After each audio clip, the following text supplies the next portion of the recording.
Oke guys, kelihatannya udah cukup bawa yang banyak penggaris. Buat yang bawa penggaris, kenapa kalian bawa sih?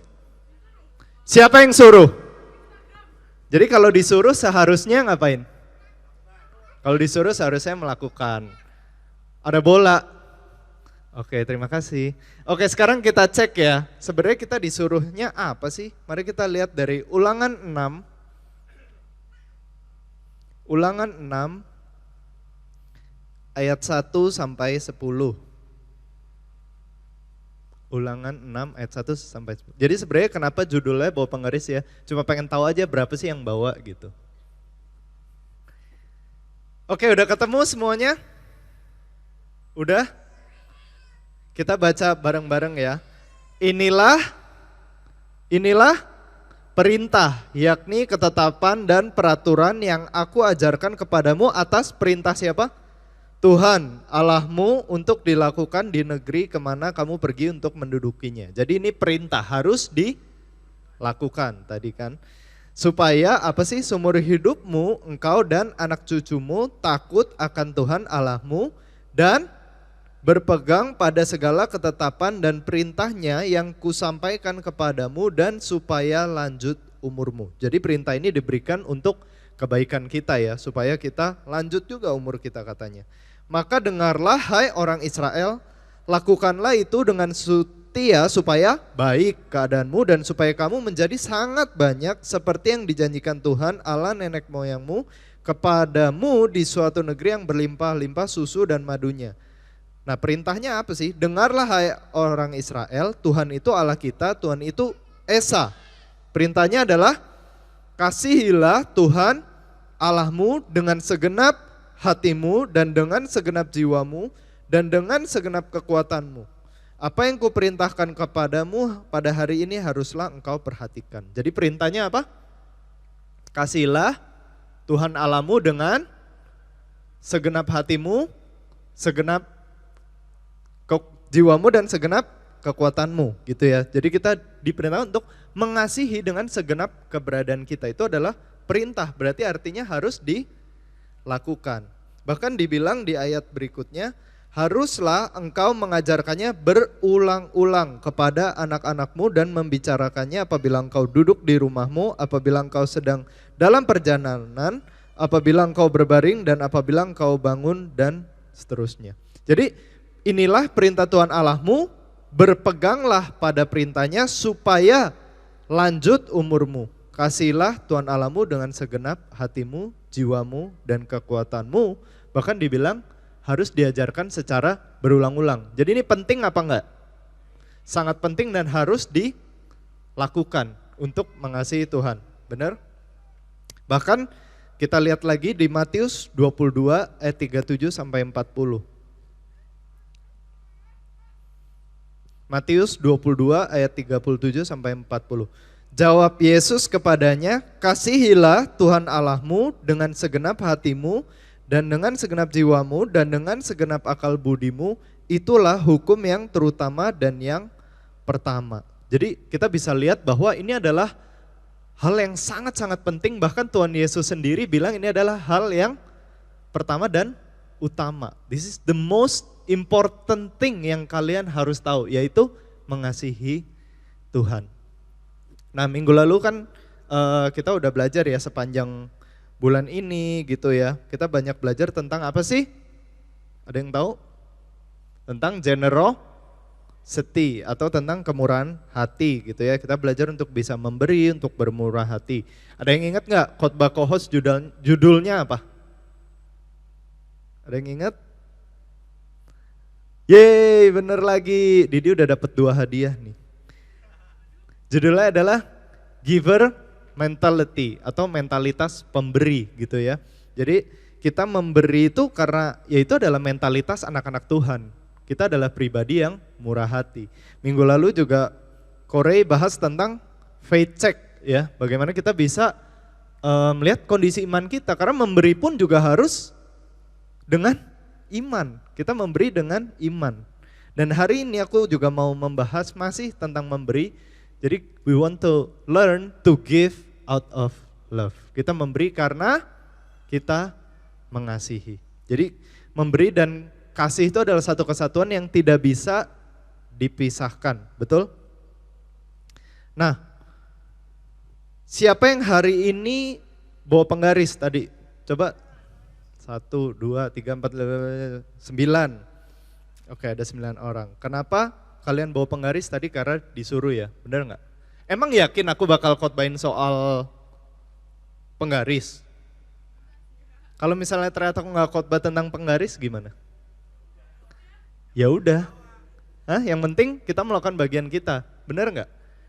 Ya sama, memberi itu juga kita pakai iman aja. Yang penting, oh ya udah, mengasihi itu juga seperti itu. Yang penting Tuhan menyuruh untuk kita mengasihi. Tapi nanti orang itu gimana atau apa? Yang penting, gue bawa penggaris, benar nggak?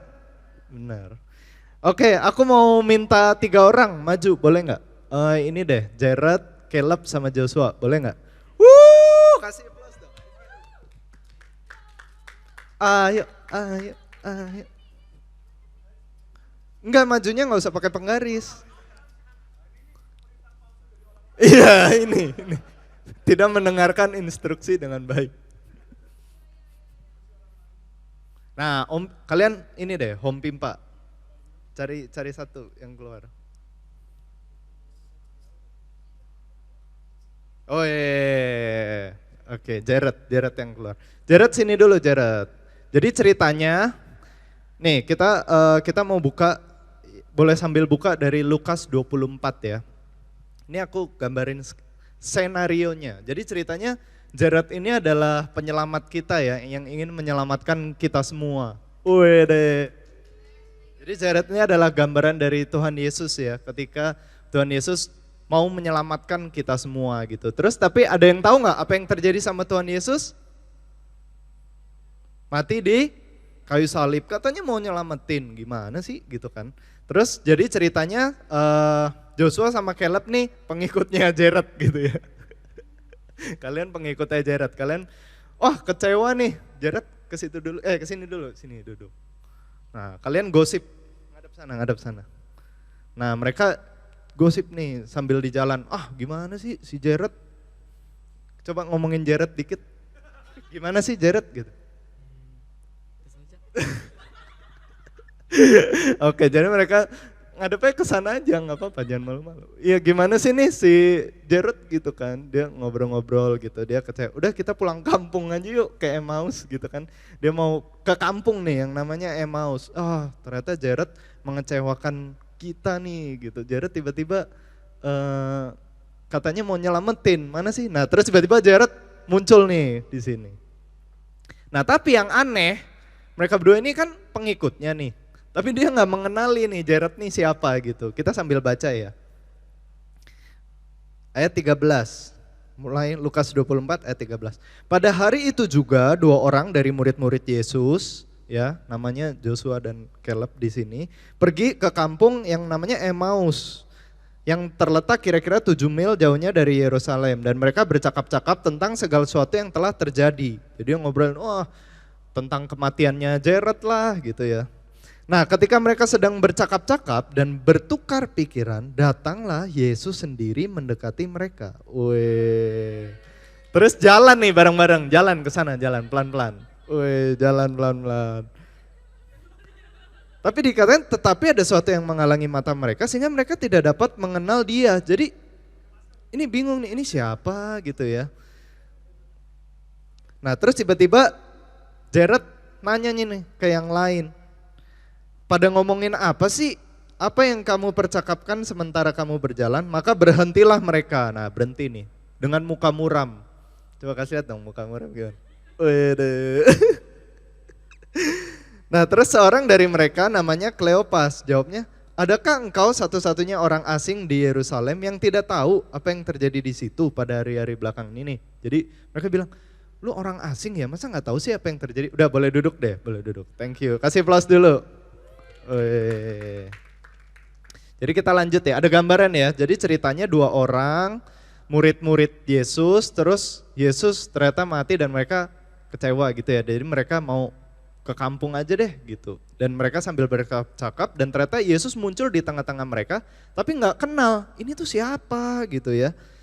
Dan terus Tuhan Yesus nanya ke mereka, lagi ngobrolin apa sih gitu. Dan akhirnya ada yang jawab nih, adakah engkau satu-satunya orang asing di Yerusalem yang tidak tahu yang terjadi di situ pada hari-hari belakangan ini? Terus Tuhan Yesus nanya, katanya kepada mereka, apakah itu? Jawab mereka, apa yang terjadi dengan Yesus orang Nazaret? Dia adalah seorang nabi yang berkuasa dalam pekerjaan dan perkataan di hadapan Allah dan di depan seluruh bangsa kami. Nah, ini yang aku mau hari ini sama-sama share gitu ya.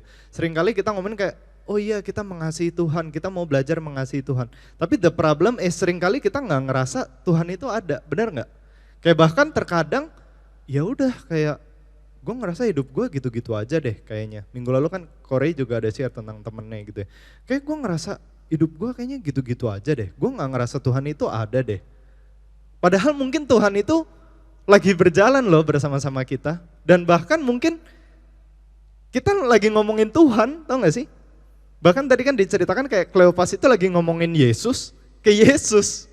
Ngerti gak? Kayak dia bahkan jelasin, lu gak tahu emang yang cerita tentang Yesus? Dia bahkan menjelaskan tentang Yesus ke Yesus. Kita gak sadar bahwa Tuhan itu ada gitu di antara kita. Kita lanjut ya.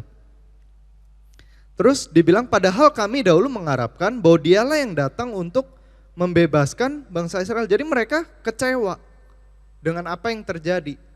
Tetapi sementara itu telah lewat 3 hari sejak semuanya itu terjadi. Terus dia cerita, berapa perempuan dari kalangan kami telah mengejutkan kami. Pagi-pagi buta mereka telah pergi ke kubur dan tidak menemukan mayatnya. Lalu mereka datang dengan berita bahwa telah kelihatan kepada mereka malaikat-malaikat yang mengatakan bahwa ia hidup. Dan beberapa teman kami telah pergi ke kubur itu dan mendapati bahwa memang benar yang dikatakan perempuan-perempuan itu. Tetapi dia tidak mereka lihat. Jadi benar nih kuburnya kosong tapi gak ada Tuhannya di mana. Ini kan sering kali terjadi sama kita ya, kayak banyak yang cerita, oh iya Tuhan tuh kayak gini, kayak gini. Iya tapi mana gitu, kita sendiri gak bisa lihat gitu.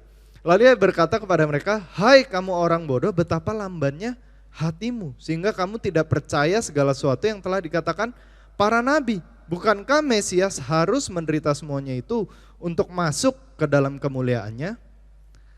Lalu ia menjelaskan kepada mereka apa yang tertulis tentang dia dalam seluruh kitab suci, mulai dari kitab-kitab Musa dan segala kitab nabi-nabi. Jadi Tuhan tuh gak tinggal diam loh. Dia berusaha untuk kasih tahu, ini loh firman Tuhan. Kayak hari ini kalian datang ke sini, setiap firman yang kalian dengar itu berusaha untuk meng-align kita lagi bahwa ini loh firman Tuhan sebenarnya. Terus diceritakan mereka mendekati kampung yang mereka tuju. Nah ini aku baru baca nih, kemarin aku sampai kenapa ya gitu. Dibilang lalu ia berbuat seolah-olah hendak meneruskan perjalanannya. Jadi bertiga kan jalan, udah mau sampai nih ke Emmaus. Terus dibilang oh ya udah lanjut ya ke Emmaus, gue duluan. Ya Tuhan nih mau meneruskan perjalanannya, gak ikut sama mereka lagi. Tapi dibilang seolah-olah, kenapa sih Tuhan harus melakukan gitu? Tapi yang unik, 2 orang ini sampai bilang, tapi mereka sangat mendesak katanya, tinggallah bersama-sama dengan kami. Sebab hari telah menjelang malam dan matahari hampir terbenam. Lalu masuklah ia untuk tinggal bersama-sama dengan mereka. Jadi Tuhan ini udah mau pergi gitu. Tapi 2 orang ini insist buat Tuhan untuk stay. Dan di situ Tuhan melakukan apa? Ia duduk makan dengan mereka, mengambil roti, mengucap berkat, lalu memecah-mecahkannya dan memberikannya kepada mereka. Ketika itu terbukalah mata mereka dan mereka pun mengenal dia. Ya, tetapi ia lenyap dari tengah-tengah mereka. Kata mereka seorang kepada yang lain, bukankah hati kita berkobar-kobar ketika ia berbicara dengan kita di tengah jalan dan ketika ia menerangkan kitab suci kepada kita? Lalu bangunlah mereka dan terus kembali ke Yerusalem. Di situ mereka mendapati ke-11 murid itu. Mereka sedang berkumpul bersama-sama dengan teman-teman mereka. Kata mereka itu, sesungguhnya Tuhan telah bangkit dan menampakkan diri kepada Simon. Lalu kedua orang itu pun menceritakan apa yang terjadi di tengah jalan dan bagaimana mereka mengenal dia pada waktu ia memecah-mecahkan roti. Jadi di sini ada message yang aku pakai aku mau sampaikan. Yang pertama, ketika kita nggak bisa ngeliat atau ngerasain Tuhan, bukan berarti Tuhan itu nggak ada. Ketika kita nggak ngerasain Tuhan, bukan berarti dia lagi nggak bekerja. Karena Tuhan itu nggak akan pernah meninggalkan kalian. Tuhan nggak akan pernah tinggal diam. Makanya Tuhan Yesus tadi seolah-olah pengen membiarkan mereka, ya udah lu ke Emmaus gitu. Dia melanjutkan perjalanannya. Tapi enggak, Tuhan itu stay. Tuhan itu enggak akan meninggalkan kita. Jesus will walk with you through the valley of the shadow of death. Tuhan itu akan berjalan bersama kita bahkan di tengah lembah kekelaman. Dia enggak akan pernah ninggalin kita. Mungkin hari ini ketika kita lagi melakukan apa yang jadi kegiatan kita lagi ada masalah, kita lagi menghadapi sesuatu, kita nggak ngerasa ada Tuhan, tapi percayalah bahwa Tuhan ada bersama-sama dengan kamu.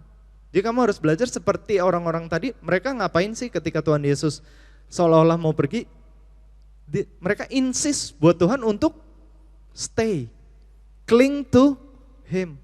Ketika kita terus berpegang pada Tuhan, ketika tiba waktunya, then ketika mereka matanya terbuka, mereka bangkit. Benar nggak tadi dikatakan? Aku bacain lagi ya. Waktu ia duduk makan dengan mereka, ia mengambil roti, mengucap berkat, lalu memecah-mecahkannya dan memberikannya kepada mereka. Ketika itu terbukalah mata mereka dan mereka pun mengenal dia, tapi ia lenyap dari tengah-tengah mereka. Kata mereka seorang kepada yang lain, bukankah hati kita berkobar-kobar ketika ia berbicara dengan kita di tengah jalan dan ketika ia menerangkan kitab suci kepada kita, lalu bangunlah mereka, dikatakan gitu. Jadi when the time comes, waktu itu tiba, kita bangkit. Jangan pernah nyerah, jangan pernah, oh ya udah kayaknya Tuhan nggak ada nih, kita nggak ngerasa Tuhan ada di sini, mungkin Tuhan nggak sayang sama kita. Enggak, Tuhan itu selalu mengasihi kita, dia ada dan kita cuma perlu cling aja sama Tuhan, kita bergantung sama Tuhan sampai tiba waktunya. Mereka tuh sepanjang perjalanan tuh gak kenal loh siapa Tuhan Yesus. Tapi begitu tiba waktunya, terbukalah mata mereka dan mereka bangkit. Kalian gak tahu, mungkin ya udahlah gue udah capek kayak gini terus. Tapi sebenarnya mungkin semua ini tuh selesai padahal tinggal 1 hari lagi atau tinggal beberapa menit lagi, kita gak pernah tahu. We just have to be faithful. Kita punya iman untuk percaya. Karena waktu Tuhan pasti tiba. Tuhan menjadikan segala sesuatu indah pada waktunya. Oke, sekarang yang bawa penggaris coba keluarin. Sekarang aku mau coba minta kalian taruh penggaris itu kurang lebih 1 jengkal di depan mata kalian. Enggak gini dong, buat ngukur, tapi 1 jengkal di depan. Udah? Coba ukur tinggiku berapa di situ. Brenda, 12 cm, 11, tinggi juga ya. Gaby, 24,8. 2 kali lipat. Didi 5. Ini kayaknya tergantung panjang jengkalnya berarti ya. Berapa Ken? Berapa? 19. 12. Oke, beda-beda enggak? Beda-beda ya. Oke, sekarang kalian full length, 1 panjang tangan gini. Enggak gitu juga sih. Takut gue. Gini coba, sekarang tingginya berapa? 30 Brenda, Gaby. 30 juga. Ken. 27, 24, 15. Tingginya beda-beda enggak? Jauh dekat ngaruh enggak? Ngaruh juga. Tapi sebenarnya pertanyaanku, tinggiku berapa? Enggak ada yang benar kan? Sebenarnya tinggiku 178 cm. Sometimes kita ngelihat, oh Tuhan tuh kecil banget. Kayak Tuhan tuh kayak gak ada. Sometimes kita ngelihat Tuhan tuh gede banget. Tapi itu gak mengubah siapa Tuhan itu. Sama kayak kita ngelihat, oh iya kalau dari sini kayaknya EC cuma segini deh. Tapi kalau aku gini tuh lebih gede. Kalau aku makin dekat lagi ternyata malah lebih besar lagi. Jadi perspektif kita itu mungkin bisa, oh ya tergantung kondisi kita. Tapi itu tidak mengubah siapa Tuhan di dalam kehidupan kita. Itu tidak mengubah pribadi Tuhan. Sometimes we see him small, sometimes we see him big. But in reality he's the same God. Dulu, sekarang, dan sampai selama-lamanya dia tetap Allah yang sama. Dan ketika dia bilang Allah itu adalah kasih, ya dia akan selalu mengasihi kita apapun keadaannya, dia tetaplah kasih. Makanya dibilang 1 Yohanes 4 ayat 10, inilah kasih itu, bukan kita yang telah mengasihi Allah, tetapi Allah yang telah mengasihi kita. Jadi ketika kita bilang tentang give out of love, kita memberi dengan kasih. Tapi kita harus tahu bahwa kasih itu karena Tuhan yang udah mengasihi kita terlebih dahulu. Kalau kita mengandalkan, oh ya udah kasih yang gua bisa aja deh, ya itu akan selalu relatif, kadang besar, kadang kecil. Tapi ketika kita berdasarkan dengan kasih Tuhan, kita memberi karena dia adalah pribadi yang selalu mengasihi kita. Dia adalah pribadi yang selalu mengasihi, pribadi yang sabar, pribadi yang baik. Coba sekarang lihat penggaris. Oke, semua bisa lihat penggaris ya? Ada. Sekarang lihat hidung. Bisa nggak lihat hidung sendiri? Siapa yang bisa? 1, 2, 3. 3 doang? Tasya bisa, Angel bisa. Kan bisa. Ada yang nggak bisa lihat hidung? Oh masih bisa. Sekarang lihat alis sendiri. Siapa yang bisa? Gak boleh pakai cermin. Kelihatan gak? Tapi ada gak? Just because you cannot see it bukan berarti gak ada. Sama, Tuhan mungkin kita gak kelihatan tapi bukan berarti gak ada. Sama seperti alis kita.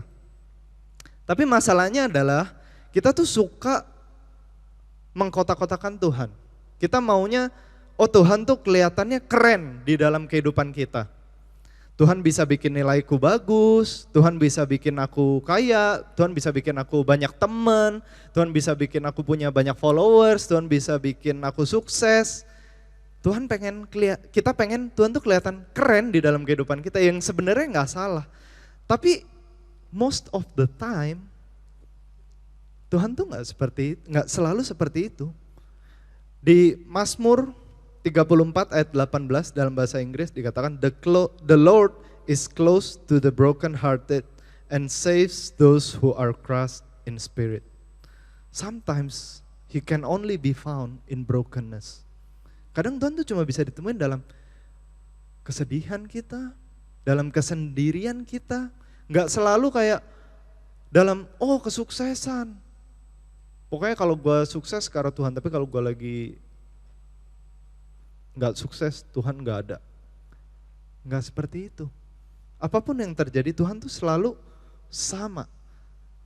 Seringkali we want Jesus to look good more than He is working in our lives. Kita lebih suka Tuhan kelihatan bagus, keren di dalam kehidupan kita, daripada Dia benar-benar bekerja di dalam kehidupan kita. Kita pengennya pokoknya kalau Tuhan itu kasih gue mobil, Tuhan itu kasih gue rumah, Tuhan itu kasih gue uang. Tapi sebenarnya banyak pekerjaan Tuhan dalam kehidupan kita yang mungkin kita gak lihat dan kita abaikan. Sometimes He can be found in the brokenness. When you are crying, when you are alone in your room. Tahu gak sih kalau Tuhan tuh ada? Ketika kalian tuh sendiri di kamar, Tuhan tetap ada. Ketika kalian lagi sedih, Tuhan tuh tetap ada nemenin kalian. Kadang kalian gak ngerasain apa-apa, tapi makanya kalian perlu yang namanya iman, keberanian untuk percaya, to love God, to trust God, even when God seems to be quiet. Walaupun mungkin kayak Tuhan lagi diem aja, tapi kita tetap percaya, kita tetap yakin bahwa Tuhan ada. Ada satu quotes yang bagus, dia bilang gini, faith doesn't mean that you know where you're going. It means that you're trusting Him with wherever He's taking you. Jadi iman itu bukan berarti kamu tahu kamu tuh akan kemana, kamu akan menghadapi apa. Mungkin kamu nggak tahu. Tapi iman itu adalah mempercayakan hidupmu kepada Tuhan apapun yang akan terjadi di hari besok. You trust God. Walaupun ya mungkin belum tahu apa yang akan terjadi. Coba kita sama-sama renungkan, apa yang mengecewakan kita sih hari-hari ini? Seperti tadi 2 orang yang berjalan pulang ke Emmaus yang menjadi kekecewaannya. Iya, Tuhan ninggalin aku, Tuhan gagal nyelamatin aku bahkan dari perspektif mereka. Apa yang jadi kekecewaan kalian? Karena Tuhan bisa selalu ada buat kalian. He can handle your full emotions, your unmet expectations, your unfulfilled dreams, your unanswered prayers. Semuanya Tuhan bisa jawab. Sama seperti ke orang yang berjalan ke Emmaus. Mungkin mereka udah kecewa, tapi Tuhan ada di situ. Mereka gak mengenali, tapi Tuhan ada di situ. Dan Tuhan bekerja. Walaupun mereka gak sadar bahwa Tuhan ada di situ. Dan Tuhan gak tinggal diam. Sampai pada akhirnya mata mereka terbuka. Dan itu membangkitkan mereka. Matius 6 ayat 5 sampai 6 katakan, "And when you pray, do not be like the hypocrites, for they love to pray standing in the synagogues and on the street corners to be seen by others. Truly, I tell you, they have received the reward in full. But when you pray, go into your room, close the door and pray to your Father, who is unseen. Then your Father who sees what is done in secret will reward you." Ini janji Tuhan. Tuhan berjanji kalau He will reward you. Jadi walaupun mungkin kamu lagi gak ngerasa, go into your room and pray. Aku percaya Tuhan hadir di situ. Dan Matius 11 ayat 28 sampai 30 katakan, "Come to me, all you who are weary and burdened, and I will give you rest." Waktu aku baca ayat ini ya, satu hal yang menarik, dia bilang kan, "Datanglah kepadaku yang letih lesu dan berbeban berat." Artinya apa sih? Tuhan udah expect buat kalian untuk datang ke Dia dalam keadaan letih lesu dan berbeban berat. Karena emang Dia bilang, "Datanglah kepadaku yang letih lesu dan berbeban berat." Jadi ketika kita kayaknya, aduh kok, tapi aku gak pengen doa, aku ngerasa aku lagi jauh dari Tuhan. Aku ngerasa aku lagi banyak masalah, aku lagi ngerasa kayaknya hidupku terbeban banget. Tuhan tahu kok, makanya Dia bilang, "Datanglah kepadaku yang letih lesu dan berbeban berat." Kita just simply have to come after Him. Karena kita belajar untuk benar-benar submit sama Tuhan. Because faith grows stronger as your feelings get weaker. Gak apa-apa ketika kalian datang, aduh kayaknya perasaan gue udah hancur lebur. Di saat itulah justru iman kalian akan dibangkitkan.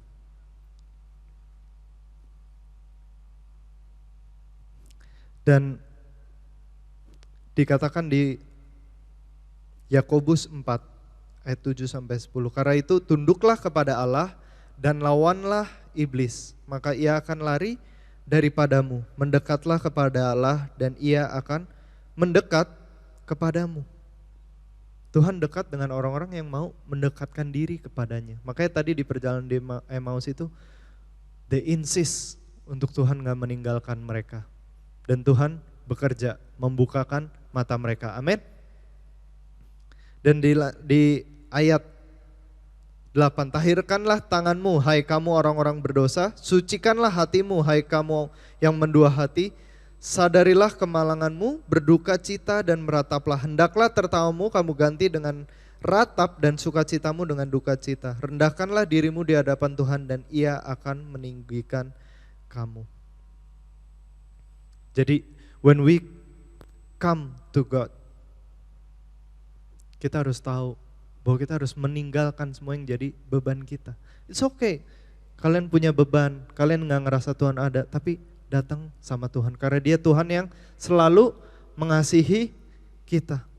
Intimacy with God requires a repentant heart. Keintiman dengan Tuhan itu perlu hati yang mau bertobat. Gak bisa kita, oke, aku sadar posisiku, aku salah, aku punya banyak masalah, aku punya banyak beban, aku gak ngerasa Tuhan ada. Tapi ketika kamu datang, pertanyaannya satu, maukah hidupmu diubahkan? Kalau kamu datang tapi kamu gak mau, sama aja. Kita harus punya keinginan untuk diubahkan. Sekali lagi, intimacy with God requires a repentant heart.